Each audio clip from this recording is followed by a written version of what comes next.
नमस्ते। आप सभी से अनुरोध है कि कृपया हमारे चैनल को सब्सक्राइब करें और वीडियो को लाइक भी करें। थोड़ा गला खराब हो रहा है, इसलिए यदि कोई व्यवधान हो तो उसके लिए क्षमा करें एडवांस में। आज सुप्रीम कोर्ट पहुंच गया है जंतर मंतर का मामला, और जंतर मंतर में जो युद्ध हुआ उसका मामला सुप्रीम कोर्ट पहुंच गया है। और सुप्रीम कोर्ट में पहुंचे हुए मामले को हमारे खतनावीर राजदीप सरदेसाई जैसे लोग जो हैं वो बड़ा लाल टपका के इस प्रकार से प्रोजेक्ट कर रहे हैं जैसे कि सुप्रीम कोर्ट ने उनके लिए बहुत बड़ी बात कह दी। लेकिन मैं आपको बता दूं कि सुप्रीम कोर्ट ने सबसे पहले क्या पूछा। वो कहा कि भाई ये एंटी सोशल एलिमेंट क्या कर रहे थे इसके अंदर। एंटी सोशल एलिमेंट क्या कर रहे थे, ये जो आंदोलन हुआ, और ये जो खास तौर से जो 20 तारीख वाली बात कर रही है, क्योंकि लाठीचार्ज और जो बल प्रयोग किया गया है वो 20 तारीख को तब किया गया है जब बैरिकेड कूद के, बैरिकेड फांद के भीड़ जो है वो संसद भवन की ओर बढ़ने लगी थी, तब किया गया है उस समय। और उन्होंने ये भी कहा कि भाई पुलिस के पास प्रोटेक्टिव गियर क्यों नहीं था। अब प्रोटेक्टिव गियर तो वैसे पुलिस के पास काफ़ी कुछ तो रहता है, हेलमेट वगैरह जो है ना वो पुराने स्टाइल के हो गए।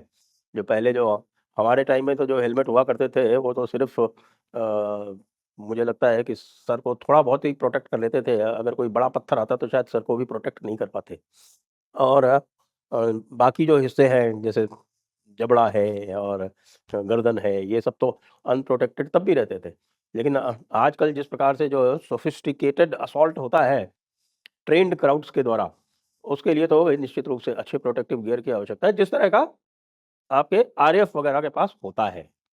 आरएएफ वगैरह के पास में वो जो एक उनके पास जो बैटन होते हैं, वो भी बड़े सोफिस्टिकेटेड होते हैं, और उसमें जब लगते हैं तो थोड़ा-सा हल्का-सा शॉक भी लगता है, जिससे कि व्यक्ति तुरंत इधर-उधर हो जाता है। तो मुझे लगता है कि पुलिस के पास जो प्रोटेक्टिव गियर है, वो बात जो बात कही सुप्रीम कोर्ट ने, वो सही ही कही, गलत नहीं कही। लेकिन एक बात और भी है, सुप्रीम कोर्ट ने ये भी कहा कि भई प्रोटेस्ट जो है वो कॉन्स्टिट्यूशनली प्रोटेक्टेड है। ये भी कहा कि भई ये बल प्रयोग जो है वो अ, एक्सेसिव नहीं होना चाहिए। ये सब बातें ठीक है, क्योंकि ये तो कानून में भी लिखा हुआ है। कानून में ये पूरा-पूरा अच्छी तरह से लिखा हुआ है। पहले भी होता था, आप देखें कि 129, 130, 131 और 132 सीआरपीसी के हुआ करते थे। अब वो बदल के 148, 49, 50 और 151 भारतीय नागरिक सुरक्षा संहिता हो गए। तो इसमें जो है वो पहले जो सेक्शन 132 सीआरपीसी होता था, जो अब बीएनएसएस का 151 है, उसमें साफ लिखा हुआ है कि भई जो भी पुलिस पर्सनल हैं वो किसी भी प्रकार का जो बल प्रयोग करते हैं, including including by armed forces, उसमें साफ-साफ लिखा हुआ है। उसका जो सेक्शन 130 और 131 है, वो आर्म्ड फोर्सेस को भी ये अधिकार देता है कि वो बल प्रयोग करें। ना? सभी जगह ये लिखा हुआ है कि जो भी न्यूनतम संभव हो वो करें, लेकिन गोली चलाने की पूरी छूट है सीआरपीसी में, बीएनएसएस में। संविधान के अंतर्गत, संविधान के 7वीं अनुसूची के समवर्ती सूची के पहले विषय में जो क्रिमिनल लॉज़ बनाने की पावर है, जो अधिकार है सेंटर को, उसी के तहत सीआरपीसी बनी थी, उसी के तहत आपकी बीएनएसएस बनी है, और उसमें गोली चलाने का भी अधिकार निहित है। इसलिए यदि किसी अनरूली क्राउड को, किसी हिंसक भीड़ के ऊपर यदि गोली चलाई जाती है, तो उस पर आपके विरुद्ध कोई कार्रवाई नहीं हो सकती। आप सभी को ये सूचना देनी है कि जिस प्रकार से हमने पहले हिंदू लीगल फंड आरंभ किया था, और उस हिंदू लीगल फंड का सदुपयोग इस समय हो रहा है, और बड़े-बड़े एंटी हिंदू लोगों को नोटिसेस भी जा रहे हैं, उनके विरुद्ध मुकदमे भी कायम होने का कार्य आरंभ हो रहा है। इसी प्रकार से अब हम एक हिंदू एक्शन फंड भी आरंभ कर रहे हैं। इस हिंदू एक्शन फंड में ग्राउंड पे काम कर रहे लोगों को, जैसे घर वापसी है, धार्मिक आयोजन है, ऐसे लोगों को हम फाइनेंशियल सपोर्ट भी देंगे। जो बड़े कार्यक्रम है उनका आयोजन भी करेंगे, और आप लोगों की सलाह के अनुसार हम सब लोग मिलेंगे अभी 30 अक्टूबर को। 30 अक्टूबर से 1 नवंबर तक एनुअल समिट इस बार का, और उसमें ये हिंदू एक्शन प्लान भी फाइनलाइज किया जाएगा। तो इसलिए आप सभी से अनुरोध है कि जी खोल के हमें कंट्रीब्यूट करें। लिंक नीचे डिस्क्रिप्शन में दिया हुआ है। अब सुप्रीम कोर्ट ने ये भी कहा कि साहब कि ये अधिकार है इकट्ठे होने का। तो भाई इकट्ठे होने का अधिकार है, बिल्कुल है। संविधान की धारा है 19(1)(b), जो कहती है कि भाई will have the right to assemble, जो भाषा है ओरिजिनल भाषा वो बता देता हूँ, assemble peaceably and without arms, यानी शांतिपूर्वक तरीके से और अस्त्र शस्त्र के बिना आपको इकट्ठे होने का अधिकार है। और उसी में 1903 में ही ये रेस्ट्रिक्शंस लगाती है कि साहब की सरकार जो है वो किसी भी प्रकार का कानून बना सकती है इस राइट को रेस्ट्रिक्ट करने के लिए। किस हिसाब से? For sovereignty and integrity of India.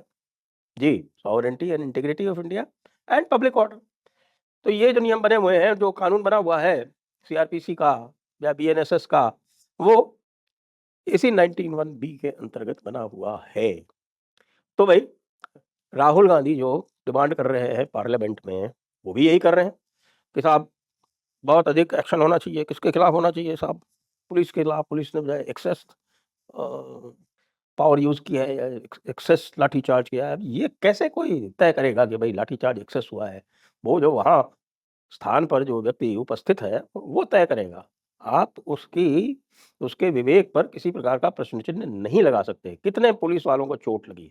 Police वालों को कैसे चोट लगी? यदि भीड़ हिंसक नहीं थी, यदि भीड़ के पास अस्त्र-शस्त्र नहीं थे, यदि पत्थर नहीं थे, क्या पत्थरबाजी नहीं हुई?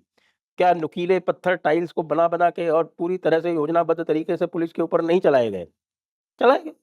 ये भी किसी भी प्रकार से अहिंसक भीड़ नहीं थी। इसके लिए जो छोटी-मोटी लाठीचार्ज हुआ है, तो मुझे तो लगता है कि इनके ऊपर इससे भी अधिक बल प्रयोग होना चाहिए था।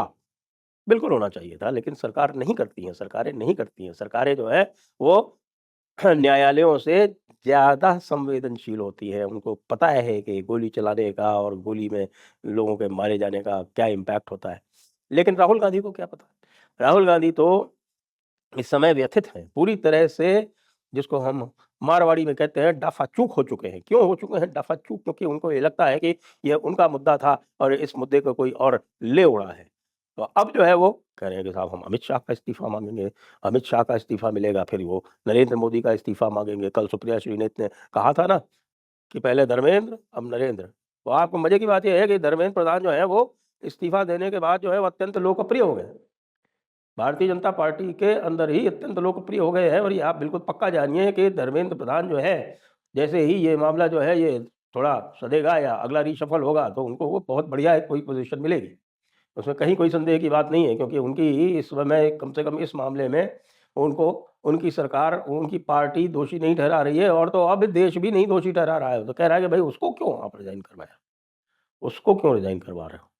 नीट रीनीट सक्सेसफुली करवा दिया, नीट की परीक्षा दोबारा करवा दी सफलतापूर्वक। इधर 1 करोड़ रुपए का आपने मुआवज़ा तय कर दिया, तो एक और लड़की ने आत्महत्या कर ली। अब उसको भी 1 करोड़ का मुआवज़ा दो। मुझे तो लगता है अभी कॉम्पिटिशन शुरू हो जाएगा। जिन लोगों को पता है कि वो उनके परिवार वाले जो हैं उनको नीट दिलवाना चाहते हैं, उनको ये भी पता है कि वो नीट में कभी सफल नहीं होंगे। इस बार एक बार नीट में अपीयर हो गए, सफल नहीं हुए, तो उनके लिए तो भैया 1 करोड़ अपने परिवार को दिलवाने का बड़ा सुंदर और सरल साधन आ गया। इसके बारे में भी विचार होना चाहिए ना कि क्या कर रहे हो आप? इंसेंटिवाइज़ कर रहे हो क्या? आत्महत्याओं को आप एक प्रकार का प्रोत्साहन दे रहे हो? क्या करना चाहते हो? अब नीट का बिल जो है वो पार्लियामेंट में प्रस्तुत हो गया, इंट्रोड्यूस हो गया, पुरस्थापित हो गया, उसके ऊपर चर्चा होनी है, और हमारे राहुल गांधी जी जो हैं वो चर्चा नहीं होने देना चाहते। जिस समय मैं ये रिकॉर्ड कर रहा हूँ, उस समय 3 घंटे के लिए लोकसभा जो है वो स्थगित है। ये लोकसभा में पुरस्थापित हुआ है ये बिल, और लोकसभा 3 घंटे के लिए स्थगित है कि भई ये सहमति बना लें इसके ऊपर चर्चा के लिए। और ज़िद्दी बच्चे की तरह राहुल गांधी जो है, उनमें तनिक भी राजनीतिक परिपक्वता तो है नहीं।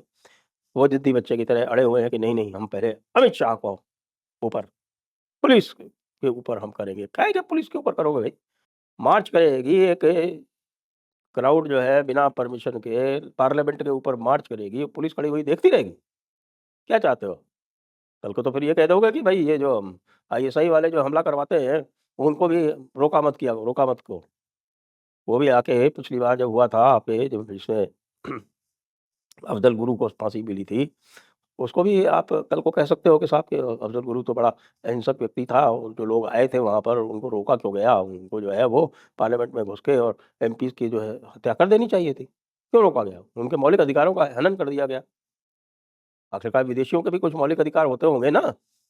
भारत के संविधान में तो नहीं होते, लेकिन राहुल गांधी की नज़रों में होते हैं। आखिरकार वो विदेशी ही तो है। सारे कार्य जो है वो विदेशों के हित में करते हैं, वहीं से अपनी जो है खाद-पानी लेते हैं, वहीं से अपनी स्वास्थ्य नलिका जोड़ के रखे हुए हैं।